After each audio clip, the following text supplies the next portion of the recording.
주신 분들과 가정에서 예배드리시는 모든 분들 위해 하나님의 은혜가 함께 하시기를 주의 이름으로 축원합니다. 오늘 우리가 읽은 누가복음 16장 1절로부터 9절에 나와 있는 얘기는 아주 유명한 얘기입니다. 왜 유명하냐면 해석이 어려워. 그래서 유명해. 내용은 이런 거예요. 부자가 있었는데 그 집에 청지기가 한 사람이 있었다는 거예요. 청지기는 원래는 종입니다. 종이었는데 똑똑하니까 주인이 특별히 뽑아가지고 자기의 재산과 자기의 다른 종들과 자기의 건물, 자기의 땅, 자기의 돈 다 맡기고 관리를 맡긴 사람을 청지기라고 그래요. 근데 이 청지기가 잘했으면 좋은데 이걸 하다가 보니까 이게 자꾸 이상한 생각이 들어. 착각이라고 하는 게 죄의 시작이라는 거 아세요? 뭐인가 착각이 일어나기 시작해. 여러분 금융사고 일어나잖아요. 은행 직원이 몇 억을 해먹었다고 그러던데 그게 왜 그러냐면 착각을 해서 그래. 이게 자꾸가 자기가 돈을 만지다 보니까 자기가 거래를 하다 보니까 이 돈이 누구 거 같아? 내 거 같은 생각이 자꾸 드는 거야. 이래서 죄를 지키게 되는 거예요. 여러분 에덴 동산에서 아담과 하와가 살아가고 있을 때 에덴 동산의 원 소유주가 누구신 거예요? 하나님이신 거라고. 근데 하나님은 보이지 않고 아담과 하와가 살다 보니까 자꾸 이 에덴 동산이 누구 거 같아? 내 거 같은 생각이 드는 거예요. 그러다 보니까 넘지 말아야 될 선을 넘는 거잖아요. 죄는 착각에서도 시작이 됩니다. 여러분 하갈이라고 하는 여자는 아브라함의 부인인 사라의 몸종입니다. 사라가 주인 마님이요, 하갈은 몸종이었다고. 근데 사라가 아기를 못 낳으니까 아브라함에게 하갈을 들여보내서 우리나라 말로 표현하면 씨바지가 된 거예요. 그래가지고 아들을 낳게 됐어. 그렇다고 해도 신물이 바뀐 건 아니에요. 여전히 하갈은 사라의 몸종이요. 근데 착각이 일어나기 시작하는 거야. 내가 부인이 된 것 같아. 그래서 결국 어떻게 됐어요? 쫓겨나고 광야를 헤매게 되고 이런 비극적인 인생을 살아가게 되잖아. 이 착각이 죄의 시작이거든요. 근데 청지기가 착각을 하기 시작합니다. 무슨 착각을 해요? 주인의 재산이 내 거 같고 내가 내 마음대로 쓸 수 있을 것 같아. 그래가지고 슬슬 빼돌린 거예요. 빼돌리다가 안 걸렸으면 좋겠는데 걸렸네. 걸리고 나니까 주인이 어떻게 해요? 너 해고. 그래서 딱 잘리게 되니까 이 불의한 청지기가 머리를 쓰기 시작합니다. 내가 잘리고 난 다음에 나이는 들었는데 이거 어디 가서 막노동할 수도 없고 창피하기도 하고 돈도 없고 친구도 없고 이걸 어떻게 해야 되나. 그래가지고 주인한테 빚졌던 사람들을 불러 모아가지고 빚잔치를 하면서 뭐라고 그래요? 너 얼마나 빚졌냐? 예, 제가 1억을 빚졌습니다. 5천만 원으로 써. 내가 계약 다시 해줄게. 이래가지고 점점 줄여가면서 사람을 사귀었다는 얘기가 오늘 성경 본문에 나오는 얘기인데 중요한 건 뭐냐면 이 불의한 청지기를 주인이 칭찬을 했다는 거예요. 이런 나쁜 놈을 왜 주인이 칭찬했을까? 그래서 여러 가지 해석을 많이 합니다. 그 중에 첫 번째가 뭐냐면 왜 주인이 칭찬을 했을까? 이유가 있습니다. 유대인들은요 고리대금업을 못하게 되어 있습니다. 유대인들은 유대인들끼리 돈을 주고 받을 때 이자를 못 받게 되어 있어. 자, 내가 1억 원을 만약에 이병구 집사님한테 빌려드렸다. 그러면 이병구 집사님한테 이자를 받을 수 있다 없다? 못 받게 되죠, 법으로. 그럼 누구한테 받아? 외국 사람한테는 받을 수 있어. 자기 민족끼리, 자기 동족끼리는 이자를 못 받게 되어 있습니다. 근데 이 사람이 그동안 뭐라고 산 거예요? 동족들에게 고리대금업을 하면서 돈을 많이 받고 살았어. 죄를 진 거예요, 안 진 거예요? 죄를 졌지. 혼자 마음에 이 부자가 찝찝해요, 안 찝찝해요? 찝찝하지만 그냥 넘어갔는데 이 청지기가 막판에 이거를 다 뒤집어 놓고서 주인 그렇게 하시면 안 됩니다. 이거 다 돌려줘야 됩니다. 그리고 다 돌려준 거야. 자, 그러면 주인 입장에서는 경제적으로는 손해가 좀 났을지 모르지만 사실 그 돈은 다 어떤 돈이에요? 그동안 받아서는 안 되는 돈을 받고 살았던 거예요. 다 이제 돌려준 거야. 아, 그래 저놈이 똑똑하게 해가지고 내가 하나님 앞에 갔을 때 뒤지게 이제 맞을 뻔했는데 이제는 안 맞아도 되겠구나. 이런 생각이 들으니까 고맙다. 내 어리석음을 네가 지적해주고 내가 받을 벌을 안 받을 수 있도록 네가 잘 인도해주니까 고맙다. 이런 의미에서 칭찬했다는 얘기가 하나가 있어. 근데 또 다른 얘기는 어떤 얘기냐면 이 불의한 청지기가 아주 잘한 게 하나 있습니다. 그게 뭐예요? 자기의 미래를 준비했다는 거예요. 무엇을 가지고? 주인의 재물을 가지고 자기 미래를 준비했어. 자, 이것을 칭찬하시는 이야기인데 오늘 여러분이 성경을 헷갈리시면 안 되는 게 이 불의한 청지기가 주인의 돈을 횡령했다는 거, 이 배임죄죠. 임무를 배신한 죄요. 횡령죄요.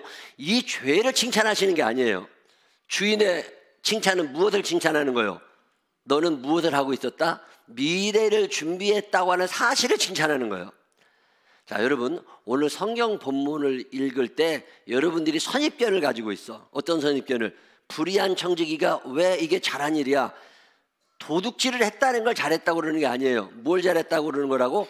미래를 준비했다고 하는 사실을 잘했다고 지금 얘기를 하시는 거예요. 자, 오늘 성경을 읽을 때 여러분의 염두에 두셔야 되는 구절이 하나 있습니다. 그게 뭐냐면 누가복음 16장 1절이에요. 16장 1절은 이렇게 말합니다. 시작. 또한 제자들에게 이르시되, 자, 여기까지 읽어보시면 또한 제자들에게 이르시되, 여기서 없애도 되는 글자가 뭐가 있을까요?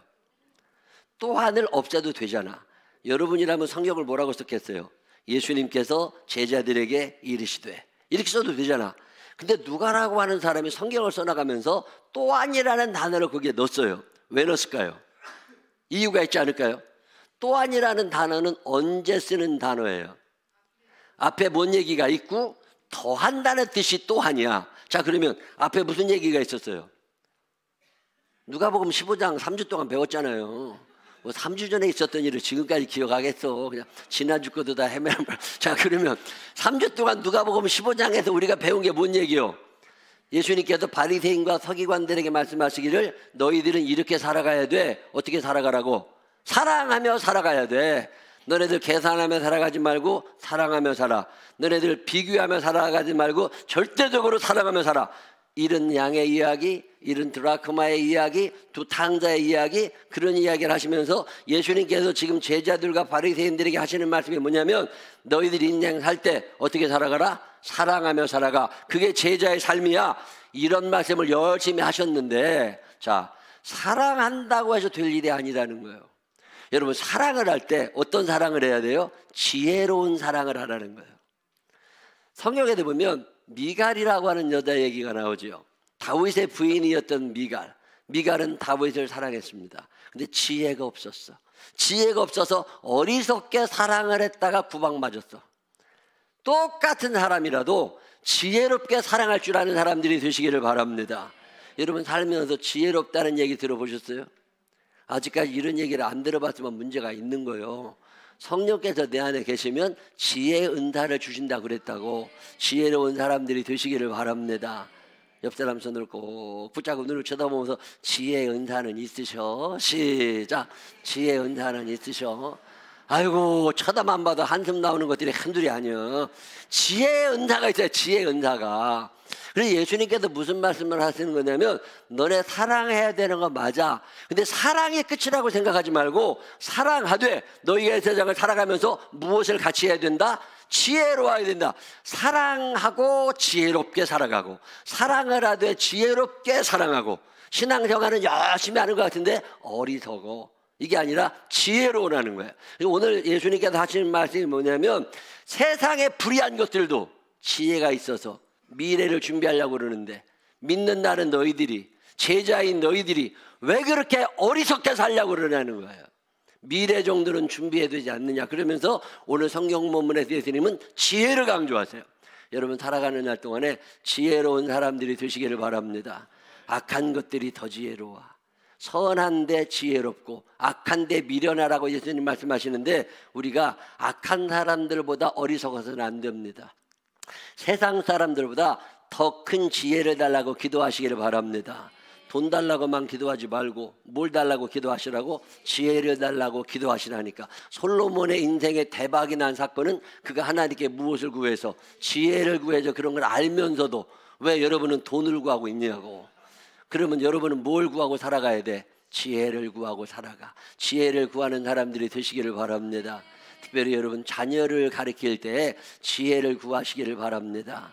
자녀를 지혜롭게 가르쳐야 애들이 바로 커요. 애들이 요새 얼마나 숭악한 놈들이 많은가 몰라. 얼마 전에 뉴스 봤더니 미국에서 딸 셋이 10대 청소년 3명이 칼을 들고 엄마를 죽이겠다고 해가지고 엄마가 도망 나왔어. 엄마가 도망 나와가지고 살려달라고 막 소리를 지르니까 어떤 사람이 경찰에 신고를 해가지고 딸 3명을 살인 미수죄로 잡아다 감옥에 가뒀어. 자, 이런 일이 왜 일어난 거냐? 간단하더만. 애들이 오락을 해야 되는데, 애들이 핸드폰을, 스마트폰을 가지고 유튜브를 보고 다 놀아야 되는데 하도 공부를 안 하고 스마트폰 중독, 뭐 인스타그램 한다고 있지, 뭐 유튜브 한다고 있지, 허라는 공부를 안 하고 거기에 푹 빠져 사니까 엄마가 열받쳐가지고 와이파이를 끊어버렸어. 집에 와이파이를 끊어버렸더니 감히 엄마가 내 와이파이를 못, 그래가지고 딸 셋이 칼 들고 엄마를 찔러 죽이려고 그러니까 엄마가 도망 나온 거예요. 자, 이게 지혜롭지 않은 거예요. 이게 끊을 때 지혜로워야 되잖아. 그리고 그 과정을 겪어가는 동안에 엄마가 지혜롭게 미리 다 끊어놨어야지. 그런 걸 중독에 빠지지 않도록 해야지. 애들이 뭘 알아? 애들이 스마트폰 중독이 되고 유튜브 중독이 되고 인스타그램에 중독이 되고 이래가지고 살아가는 데는 1차적인 책임이 부모에게 있는 거잖아요. 부모가 그럼 정신을 차리고 지혜롭게 뭘 해야 되는데 이걸 강압적으로 뭘 하려고 하니까 안 되는 거잖아. 그래서 자녀 교육에 있어서도 지혜가 필요해요. 나는 우리 교회 아이들이 꿈을 꾸는 아이들이 되게 되기를 주의 이름으로 축원합니다. 믿음을 심어주고 소망을 심어주고 사랑을 심어주고 그래야 되는데 요즘 아이들은 머릿속에 뭐밖에 안 들어있어요? 돈밖에 안 들어있어. 이게 대한민국이 얼마나 천박한 나라야. 돈이 모든 것에 기준이 되는 나라만큼 이 천박한 나라가 없다니까. 이걸 어떻게 하느냐? 초등학교 아이들의 장래 희망을 분석해 봤더니요, 4학년에서 6학년 아이들 중에 1위가 뭐냐면 문화 스포츠 관련 업종입니다. 다시 표현하면 연예인이나 스포츠 스타가 되고 싶대. 왜? 돈을 많이 버니까. 요즘에 초등학교 아이들의 꿈이 이거 연예인이나 스포츠 스타야. 자, 그러면 우리나라에 축구 선수가 무질라냐고. 초등학교 아이들 중에 축구하겠다는 애들이 수천 명입니다. 지금 누구가 되고 싶어서, 손흥민처럼 돈을 벌고 싶어서. 근데 손흥민 될 확률이 있다 없다? 0.00000 몇 프로야. 차라리 공부를 해서 서울 법대를 가는 게 빨라. 근데 아이들은 공부할 생각은 안 하고 그 생각, 연예인이 돼가지고 유명해지는 게 그게 쉬운 일이냐고. 차라리 공부를 해가지고 다른 걸 하는 게 빠르다니까. 근데 아이들은 꿈을 심어주지를 못하니까 얘네들이 계속 연예인 되겠다, 스포츠 스타 되겠다는 아이가 압도적으로 많습니다. 왜? 지금 우리가 지혜롭게 자녀들을 기르지 못한 거예요. 쭉 물어보다가 난 3위에 교수, 교사, 학원장이 있어. 고액 과외 학원 하는 것도 아니고 그냥 일반 피아노 학원 원장, 미술 학원 원장, 무슨 대입 학원 원장, 학원 원장 되는 게 아이들의 꿈이야. 이제는 시대가 얼마나 달라졌는지. 왜? 돈을 많이 버는 것 같거든.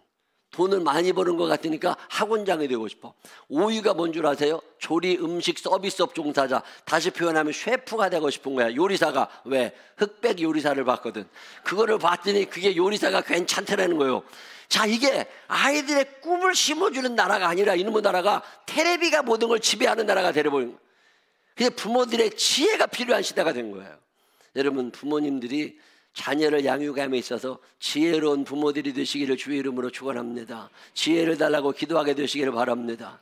자, 두 번째로 우리가 지혜가 어디에 필요하냐면 미래를 위하여 지혜가 필요하다는 거야. 미래를 위하여도 얼마나 지혜가 필요해요. 지금 우리나라는 이미 초고령 사회가 됐잖아요. 국민의 20% 이상이 65세 이상인 나라가 초고령 사회입니다. 대한민국은 이미 그런 나라가 되어 있어요.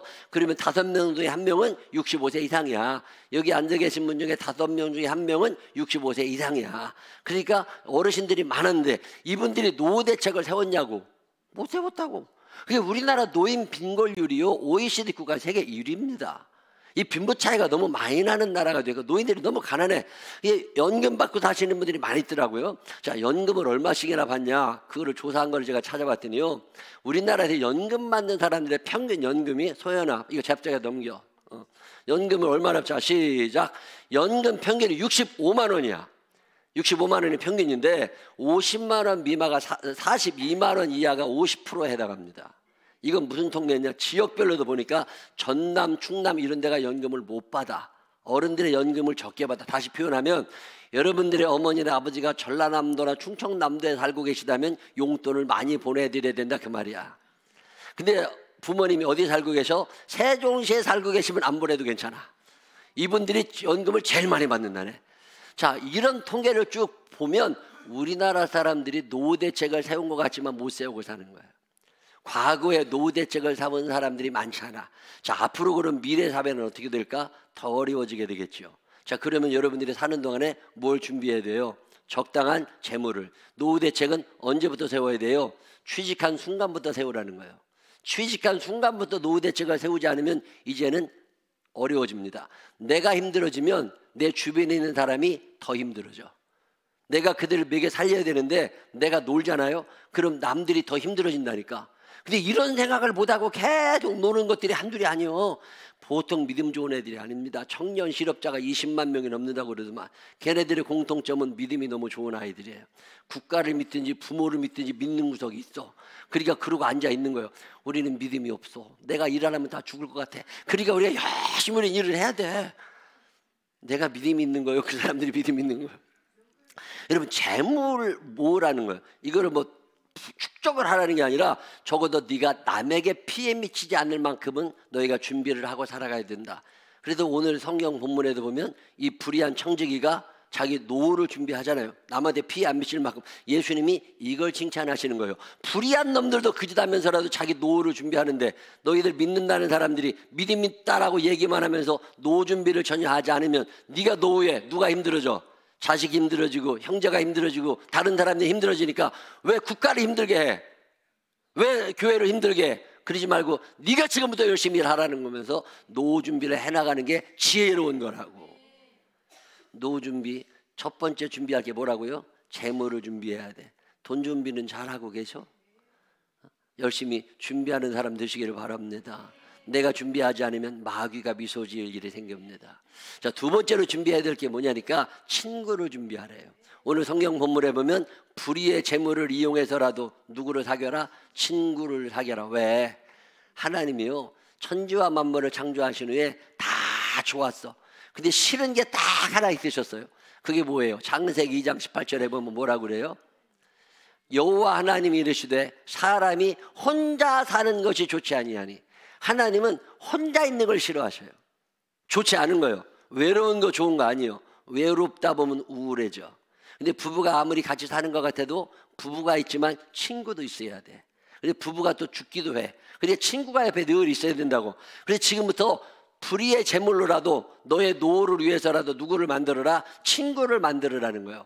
세계적인 3대 장수 마을의 특징이 여러 가지 있습니다. 그중에 첫째가 뭐냐니까 공기 좋은 데서 산대.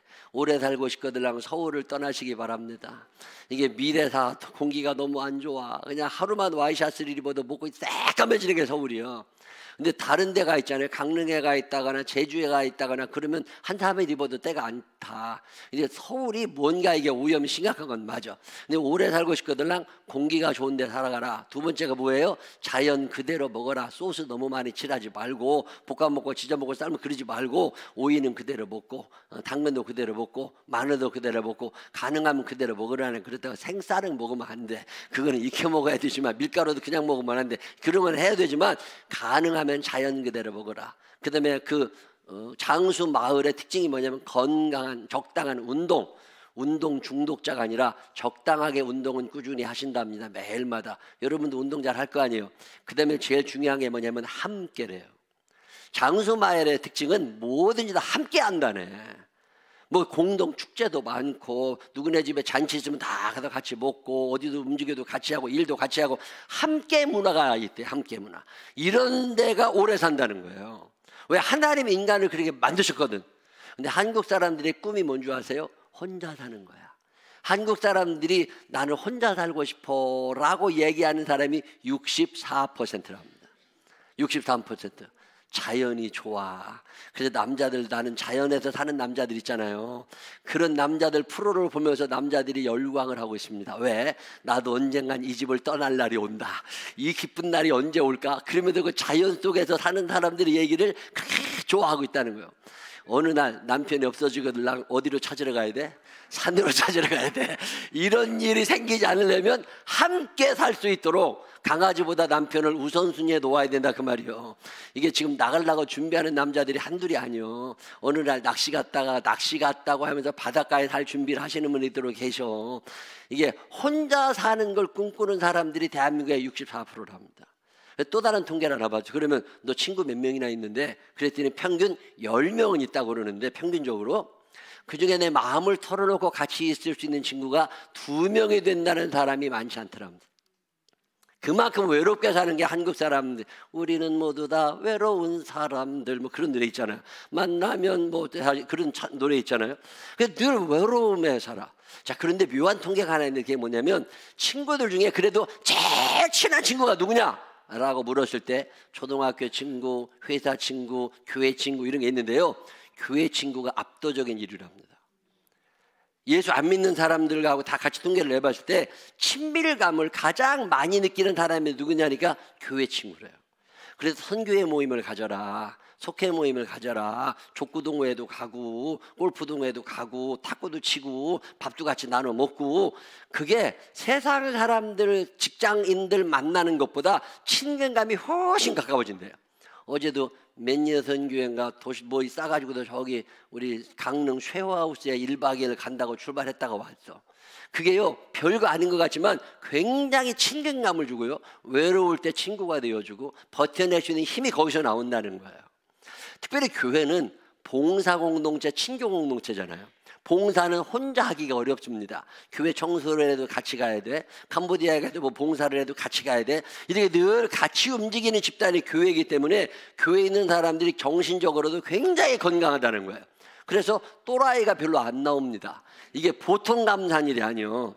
일반 사회 집단에 가면 또라이 법칙이 100분의 2거든요. 많으면 100분의 3. 50명 중에 1명은 반드시 또라이가 껴있게 돼 있어. 여기 지금 만약에 200명, 300명 앉아있다 그러면 그중에 대여섯 명은 또라이가 반드시 껴있게 됐다고. 그러면 보면 또라이 같은 사람이 있어요, 없어요? 있으면 다행인 거야. 이게 안 보이면 자기가 또라이로 알면 돼. 그러니까 누군가는 있어. 그러니까 근데 교회는요, 이 또라이의 확률이 굉장히 떨어진대. 왜? 같이 살아가는 사람이 있으니까. 같이 살아가는 사람이 있으니까. 얼마나 감사한 일인가 몰라. 지금 예수님이 무슨 말씀을 하시느냐면, 세상 사람들은 불의의 제물로라도 누구를 사겨? 친구를 사귀고 불의의 제물로라도 자기 노후를 준비하는데, 너희들은 믿는다고 하는 놈들이 왜 친구도 없고 돈도 없고 밤낮 남한테 신사만 지려고 그러냐? 그건 어리석은 짓이라는 거예요. 예수님이 우리들에게 지혜를 말씀하세요. 너희가 적어도 이 땅에 사는 동안 너의 미래를 준비하며 살아가라. 친구 준비하며 사시기를 바랍니다. 옆에 좋은 사람이 있다는 게 얼마나 감사해.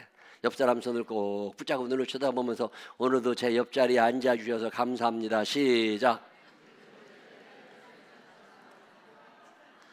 나는 예배 드릴 때마다 늘 내 좌우가 비어있어. 이런 사람들은 친구가 있는 거예요, 없는 거예요? 친구가 없는 거예요. 그냥 옆자리가 늘 차 있어야 돼. 누가 그냥 와서 앉고 싶은 사람이 돼야지. 내 옆은 늘 비어있어. 이런 사람들은 외로워집니다. 노후를 위하여 준비할 게 첫 번째가 뭐라고? 재물을 준비하라고 예수님 말씀하시는 거고, 두 번째는 친구를 준비하라고. 그러려면 내가 좋은 사람이 되어야 되잖아요. 좋은 사람들이 되시기를 바랍니다. 좋은 친구가 되시기를 바랍니다. 그리고 또 하나 준비하라는 게 뭐냐면 하나님의 나라입니다.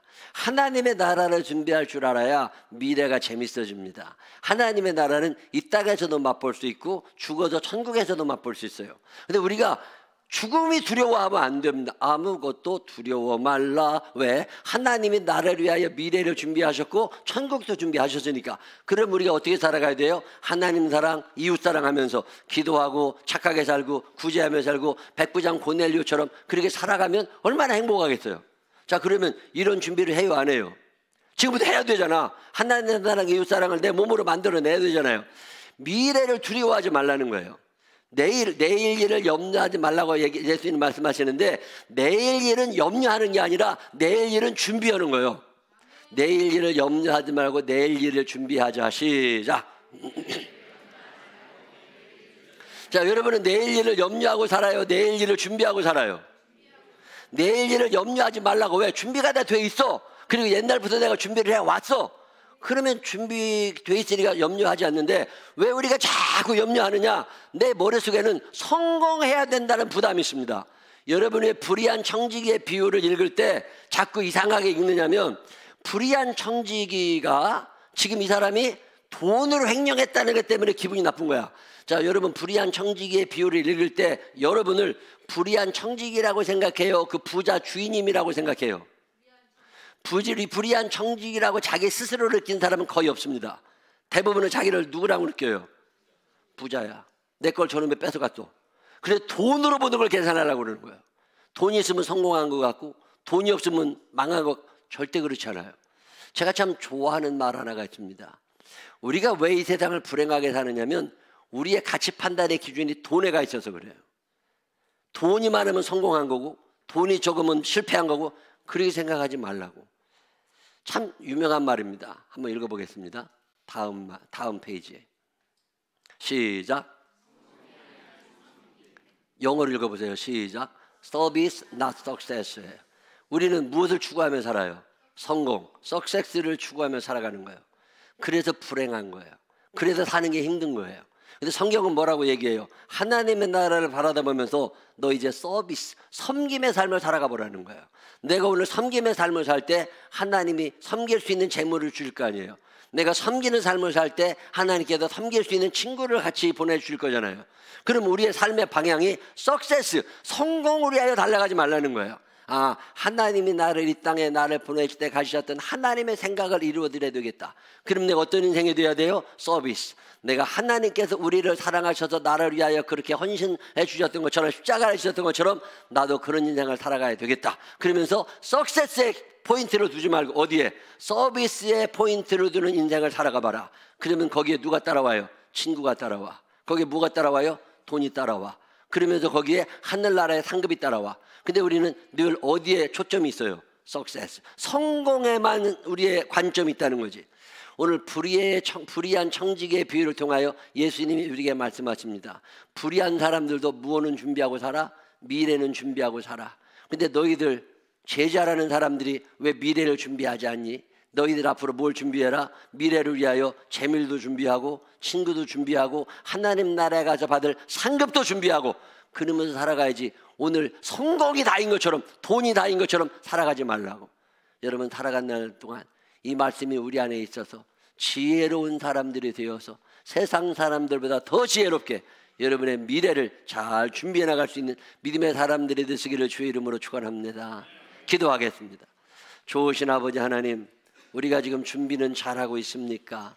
미래가 곧 다가올 건데 언제 어떤 일이 일어날지 모르는데 내일 일을 염려하는 사람들이 아니라 내일 일을 준비하는 자들 되게 하여 주시어서 하루하루가 의미 있고 재미나게 하여 주시옵시고, 하나님 내가 미래를 위하여 적당한 재물을 그리고 좋은 친구들을 그리고 하나님 앞에 가서 받을 상급을 준비하며 살아가는 신실한 그리스도인들이 되게 하여 주옵소서. 성령께서 우리에게 함께 하셔서 지혜로운 자들 될 수 있도록 인도하시기를 원하옵고 예수님 거룩하신 이름으로 기도드렸습니다.